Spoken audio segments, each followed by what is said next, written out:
Hello everybody, welcome back to the table. Today I want to talk about Shouting the Battle Cry of Freedom. This is a Civil War miniatures game played at the core division level, so you can have a couple of divisions or a couple core. Probably with enough players you could be like an army, and play huge battles. The smallest maneuver element is a brigade, and I'm surprised there's not much going on with this game. I thought it was really good. I'm going to go over mechanics, and I think that's why I hesitated picking it up for a long time. I can't really find a whole lot on it mechanics wise. I've seen on the internet some folks wrote some after action reviews. They would do a battle, but they didn't really explain mechanics, just kind of explain the action of the game, and at the end they'd say, yeah, it was pretty good. So I was like, I don't know if I want to get into a game that I don't know anything about. And I finally took the plunge and I said, I think this is worth sharing with folks and kind of give them an idea of what's in here. If you were curious like me, hopefully this can answer some questions for you. So this is, of course, a PDF version. I got this on Wargame Vault. I don't remember the price, but it definitely feels like a self-published by Nemo here. It's the 3rd edition. It's just, a text PDF. Nothing too pretty to look at, but we're here for the rules. And the rules are medium complexity read. Only meaning it's not a very conversational type of instruction manual. Kind of hard to I didn't want to compare with other games, but I do have some more. They just seem like friendlier to read, even though they're still a crunchy game. This one, it took me a little while to kind of get through, but it's worth it once you get the bits and pieces in action. It's actually a very, very good system. And just going over some of the segments here, not too in depth, but there's your turn segment. First part is just the introduction to the system, talks about your basing. One thing I like is the author, he says you could use like single bases. This is not a base removal game. So if you have a bunch of units on like movement trays and things like that, it works out great because it's not a base removal. And that's fantastic because I play with the Warlord Games Epic Scale miniatures. So this works out fine. Then the second part talks about the turn sequence, quick overview to that. And then talks about the formations, tactical movement, and terrain. And this is a fantastic portion of the rules, which brings in something that I think is a really good system of movement, which I'll show in a little bit here when we talk about mechanics. Just to kind of go through there. Then there's commander functions, what your individual commanders can do when you attach them for division command, or don't attach them, but like what's their role. And it's actually pretty important because they're there to decide almost the order, the initiative order. And we'll again talk about that in mechanics. Then there's morale. You got, like a lot of games, there's your morale and how that can affect troops and how they fall back and whatnot. General fire if you're close enough. It's pretty short ranges for gunnery. I think if I remember just off the top of my head, it's around 4 inches. And there's not a whole lot in here to differentiate rifled, smoothbore.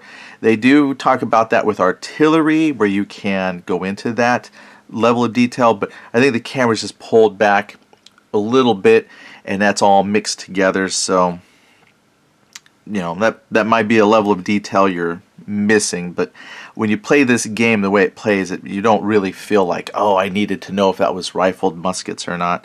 But even the demos, the illustrations and whatnot show multi-bases, so you still might be running around with 5 bases, but yeah, there's no base removal. It does have critical hits and misses, which is nice. Then when you get close enough to like 2 inches, then it's a firefight, and then when bases are touching, that's your melee. So that was the biggest section of the rules right through here, which a lot of it though is examples. So it's very thorough. Maybe that's what I'm looking for. It's a very thorough set of rules, but a lot of examples. So I think that as you're reading it though, you're going to find that a lot of this is just all support material within the PDF. So it's like, okay, great. Really tries to bring home the mechanics that he's talking about. Fog of War. That's pretty cool. I got these little Fog of War cards that I downloaded, printed them off. I probably don't need them. I thought it'd be cool just to have them, but essentially these are the blinds that you can move around, and I'll take that off the towel. I don't know if that makes that harder to see or not, but let me just finish this real quick and we'll talk about those cards. So there's hidden movement, and then as you get into some more advanced, there's advanced rules. The first 7 chapters are like the basic rules. 8 starts to get into advanced stuff with like hidden movement, and then it talks about orders. There's a very intricate order system that I think would work really good with multiplayer battles. Pass it up here. They had an example. I must have passed it, but the idea is if you're at the core level and you pass orders down, they can be kind of vague, like go take that hill.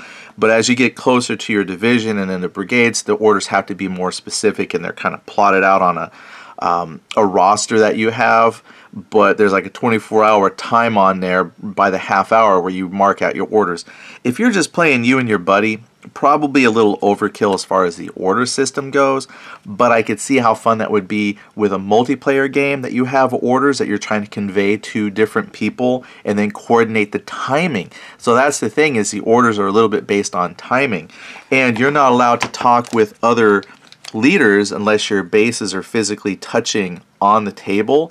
Then you can verbally discuss because your horses are there. Otherwise, it's all about couriers and writing orders and having the courier get out and deliver the message, and then hopefully get there in time to coordinate time. So I think it's great.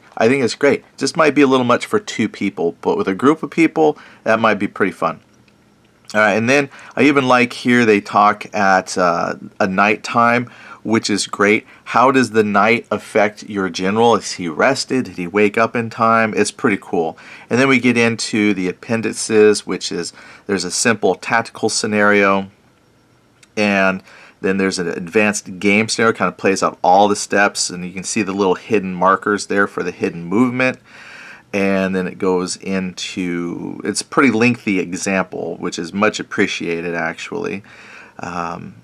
Combat odds, yeah, they have, there's a few things I'll show you that seems pretty complicated when you first look at it, but they got some really good play aids to help simplify things. And then right here it talks about the play aids, and here's a sample of filling out the order form, where you use different symbols and crosses and marks at different times of the day to help you coordinate the orders and how they're executed.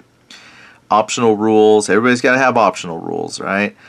Then here's an advanced scenario that you can play.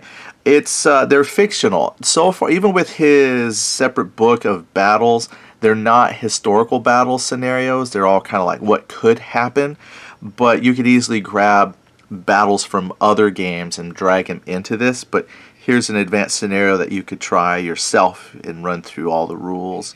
And then there is, as you get past there's a little design notes, which is great. There's also design notes for the game that you can download from Wargame Vault for free. I think it's a great read.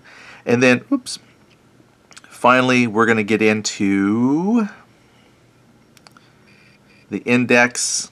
Yeah, so here's removing stands. Yeah, nowhere in the rules except for combat value recovery is there any discussion about physically removing stands as units accumulate hits. I don't remove stands because my stands are magnetic, and I have mounted 1 inch by 3/4 unit stands on a 4x1 magnetic brigade bases. So that's cool. You don't have to remove bases. I guess you could if you want for visual for people who are used to that, but not a requirement. All right, and then you got a little index, which is okay. Now, as far as the rules, the only thing that in the rules that kind of bothered me, that was very difficult for me to track down on the PDF until I used like the search features, was just hits and what that means. So as you take damage, your troops takes hits, and it's mentioned in a couple spots, but not where I would expect to find it. But it's on page 1, the first page, where it's introducing shouting the battle cry of freedom. I just call it battle cry. Cry of freedom. Right down in here, it mentions that a brigade can absorb 8 hits, and they take a half stand of damage at 4 hits. Artillery can take 2 hits. And that's an important concept we'll see. So we'll set that aside. That's an overview of the rule book that you're going to get. And again, you're going to see, I think they got some innovative stuff that makes the game pretty cool. Now I have here a couple of play aids that I cut out. The play aids are actually in a separate PDF that you get. And we also mentioned these hidden movement markers. So let's look at the hidden movement markers. So all of these are separate play aids that you can download. And they're going to be linked to different brigades. If you buy the separate scenario book, they have these hidden markers that are linked to specific units. So this is generic ones, but it's a hidden movement system. But what's kind of cool is the way he explains it. Again, I think would be great with maybe several people. I guess you and your wargaming partner, it'd be all right.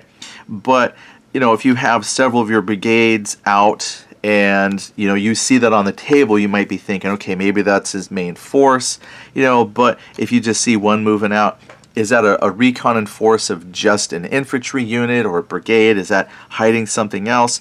I think the system would shine with a referee, where you wouldn't put anything on the table until the referee says that you at least know the presence of hidden stands.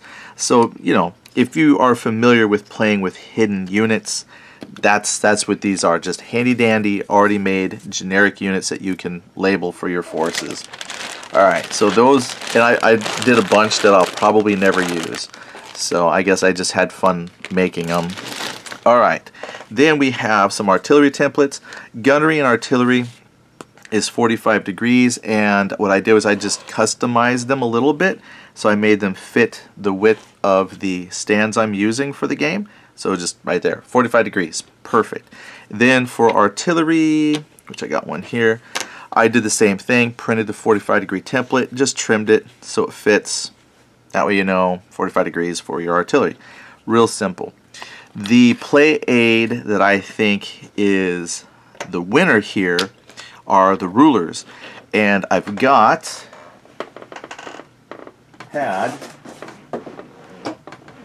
I set it aside so I wouldn't lose it.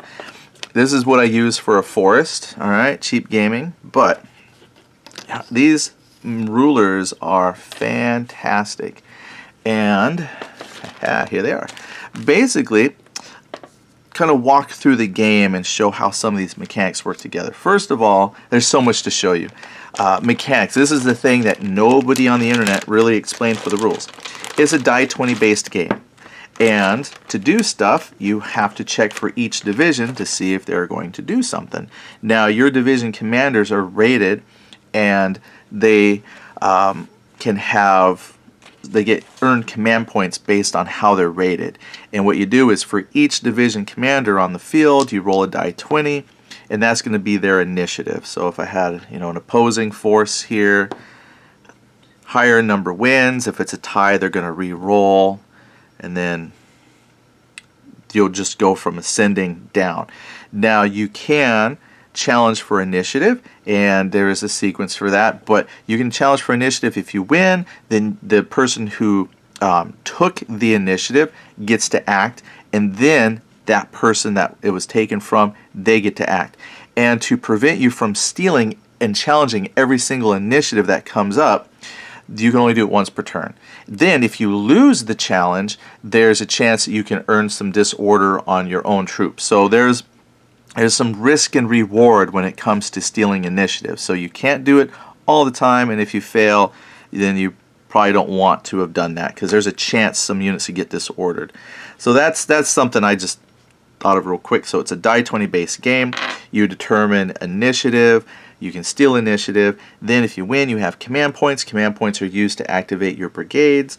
If you don't have enough command points to activate a brigade to do things like fire and move and whatnot, there is a chart that you roll on, and it will determine if they're halted or half move or a full move. So even if you don't have enough command points to activate everybody in your division, some brigades still might get to act. Not combat, but they can still maneuver. So that's okay. It's not a bad system. My son and I, when we play, we thoroughly enjoy that. It's very cool. It makes you really think about what you're going to do with your troops. Alright, now the terrain and the rulers, because I mentioned that. When you're moving, because let's say you activate and he's going to move. Well, what's cool is you don't have to determine ahead of game what all the terrain values are going to be. So you don't have to say, okay, this is rough, this is not rough, this is broken ground, or whatever. What they have are these little chits that when you approach the terrain, you draw one of these, and then it will tell you what is the terrain that you're getting. This top number is called a cover factor, so this is very dense, means it's like a defense of 9. This 1/8 means that's how much you move. One movement point that you get gives you 1/8 inch worth of movement. And all, if you're crossing an obstacle, like if it was a wall, it would take all your move points to cross it. So you'd have to start at the wall and then cross, and then you're done. So this is pretty dense. Let's find something not quite as dense. So here's 1, 3/4. Now, what you can do with a terrain feature like a forest is you can break it up. So like with this line here where I fold, I could draw another one and get, it's still bad, but 1/4 inch. So I wouldn't reveal that until I was moving through here, and then once we got to this new section of woods, I could draw and go, oh, I like it because it means your troops don't know exactly how all the terrain is until they get there. And then maybe a scout goes out and says, yeah, this is really bad moving. We can't move through that. We'll have to find a different way around. It's very, very fun. I like that a lot because it does make you rethink on the fly sometimes your route of passage through obstacles. And then you might think, okay, I can't progress quickly through this section of woods to get where I need to go, so I'm going to have to push around. But it makes sense. You wouldn't know how dense and terrible the ground is until you got there. Now, how do you make that work? Normally in games when you have that mixed movement, you have to, do a lot of math on your ruler to try and figure out exactly how I'm moving, but that's all built into this ruler. And I think you can see it pretty good, but there is the basic one movement point is 1 inch. And so if you gave your troops, if there's the movement here, it says, for example, infantry has 6 move points. That's 6 inches you could move on clear open terrain. And they have a ruler here that represents 1 inch. Now, if I got to this woods, for example, and it's 3/4 of an inch, I would stop. So let's say I was right here in the woods, and this line is where it changes, and it's very poor, it's not even really woods. I move my 1 inch, I move a 1/2 inch to get to the line. Now all leftover movement is lost. So sometimes, even though you have 6 inches of movement, once you start moving through different types of terrain, you will lose some of that, but I count that to be towards the disorder in rearranging troops and getting them back in line or however they were moving. So you lose a little bit of movement points overall. But if I moved 2 movement points to get to this edge, and now it's 3/4, there's a 3/4 inch mark now. So all I gotta do is just take the ruler, and if I got 4 movement points left, I just move right there at the 3/4 of an inch there. Or like if it was 1/4 of an inch, like that was really dense woods, it'd be the same thing. There's a side for quarter, well, this is a 1/2 inch, there's 1/4 of an inch, and then you could do 1/8 of an inch because it's in between. So here's 1/4 of an inch. I moved my 2 movement points to get up here. Now I'm going to move 1, 2, 3, 4.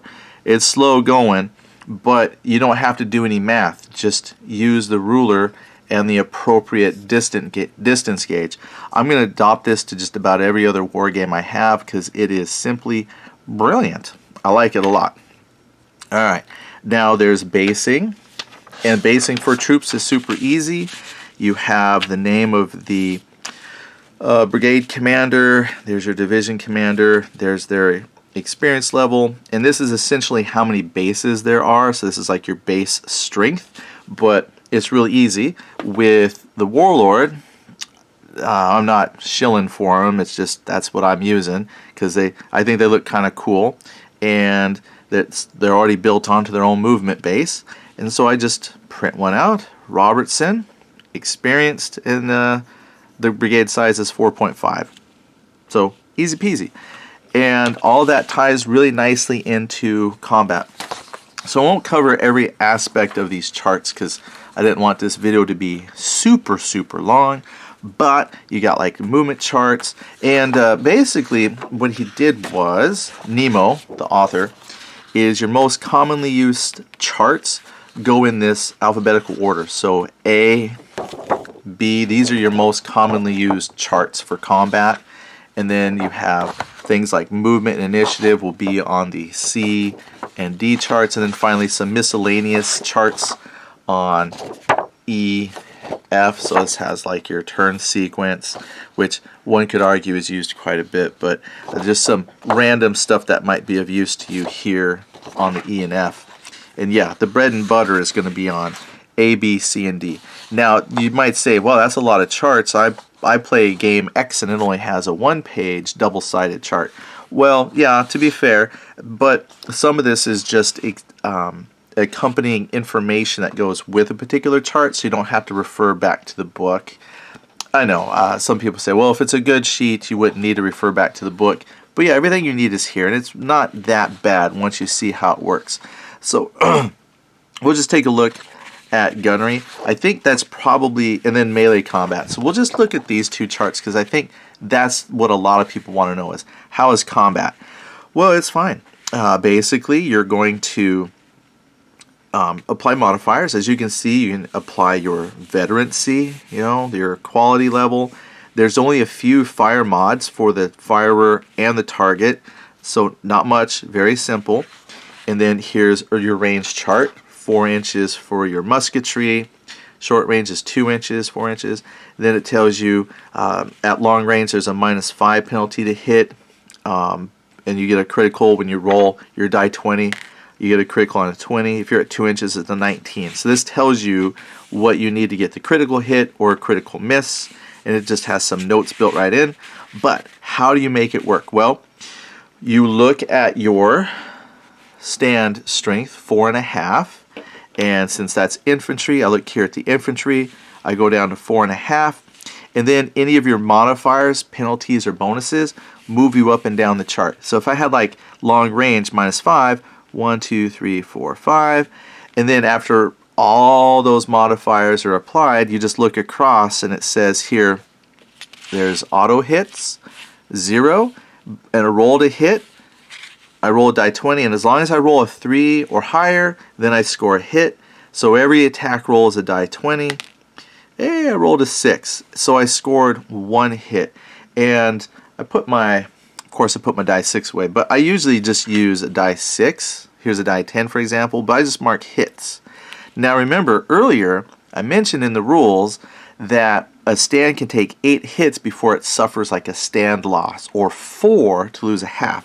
That's why there's actually halves. There's halves on here because some of these values are 4.5, for example, 3.5. So some things actually track half a stand.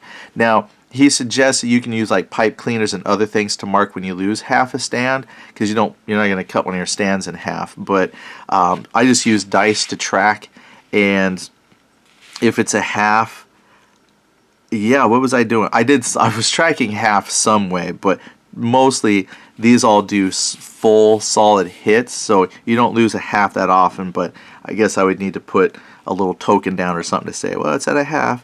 But so even if I take, say, 7 hits, I know what I was doing. I was based on the number of hits. Like once I hit 4, it was easy. Yeah, once I hit the 4 hits, I just knew that his no firing ability is a 4. Because he lost half a hit. And then at 7, right, that's past a half mark, so it's still a 4. So it's not that difficult. It's just that I was using dice to track, and if your unit takes a lot, you might have several dice. So maybe you got to use die 20s to track hits. Just whatever works best for you. I think in the future I'm going to make some nice rosters where I just track all the hits on a roster. So that way I don't have a bunch of dice cluttering the table behind them. But that's it. Now sometimes you get auto hit if your value is high enough. And now if you get a critical hit or critical miss, that's easy enough too. You just roll here. If it's a critical hit, they have the infantry side or artillery side depending on what you hit. and you just roll a 10 and cross-reference, and then all the little definitions are here. So check would be immediate morale check. STV, that's a stall unit, and then it explains STV means stall if a veteran. So this guy is elite, and so if I had a veteran unit, which is kind of like the third level, veteran, green, or militia would be stalled, but since he's a higher experience level than the veteran, he wouldn't be stalled, right? So I mean, it's very easy. So it looks like a lot of chart, but you just look at what you need and it's fine. I found it plays really well. I got 2 copies. My son has a copy. We just look what we want, and then so that's the basics of fire combat. Now on the back side gets a little bit more involved. These are used for your morale checks, and then it's used for firefights and for melee. And this right here is the combat value modifiers. This is it. So depending on what you're doing, you just look for the values that apply. Just like any other game, you know, what's my experience level? General modifiers, like if I've got 10 hits on a unit, well, that's minus 10 to my overall combat value. And you just apply your terrain, overlapping if you've got overlaps on your bases, artillery, is your leader attached, are they small units? So again, there's just a handful of modifiers if they apply. And then this tells you if you were doing your combat values plus a die 20 roll, whatever the outcome is, if it was a morale check, because again, like a critical hit says make a morale check, then you just look to see, okay, my combat value overall was greater than 0, we passed the morale check, yay. And then if you're doing firefights, that means the 2 stands are just going neck and neck shooting at each other, and once each side has calculated their values and rolled their die 20, you compare the differential. And melee is also the same thing, it's differential. So you apply all of the modifiers, get the difference, and it could be, you know, the attacker, this says loser retreats 2, attacker moves forward 1. And then the loser takes an additional hit, and then there's some effects. They're locked in a firefight. D2 is, let's see, D, loser adds 1 disorder or 1 hit if already at 2 disorders. So what is D2? DF is there. So I guess D2 is you get, oh, right there, D2. Both both defender and attacker must follow and firefight. That's what D2 is, I guess, just the firefight continues. But that's pretty much it. So if you haven't seen the game before and you're looking for kind of a brigade level type of, well, division core type game for Civil War, I think this is really good. It seems like a lot. The rules seem pretty densely packed, but once you read through it and you start applying it, it's really not that bad. It's just like any other rule set, kind of understanding when certain modifiers apply, and then that would just give you either a shooting result or possibly your melee or up close firefight result and a morale check. And really, most of the game is played on these 2 charts. And then second, when you're doing initiative or movement, that's on these blue charts, and that's mostly what you play with.